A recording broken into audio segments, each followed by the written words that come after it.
And when people say to me, as someone told me today, a friend of mine I left, my last meeting night, she was there, and she was sitting in a little Mexican restaurant down in Laguna.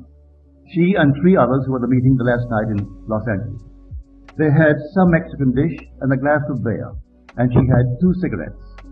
Then all of a sudden she said, "Well, isn't this a strange feeling?"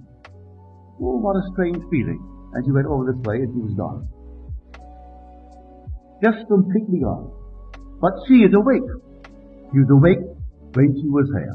So she slips from mortality into immortality. All the others who will slip like that, or after painful exit, they are restored to life just as they were before.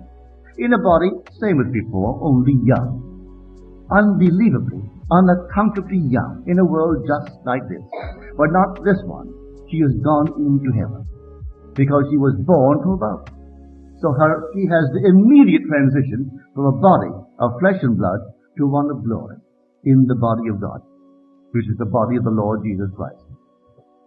So I have no tears to shed for, none, because she has been released from a body. It was a nice body.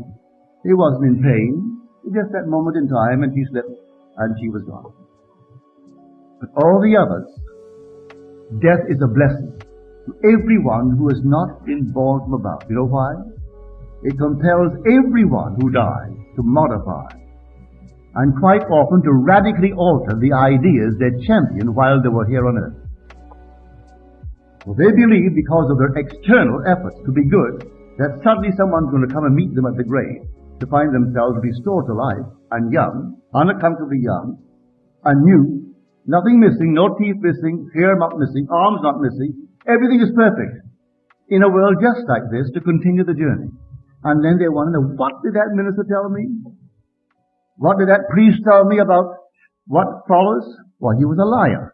No, he was a liar only because he didn't know.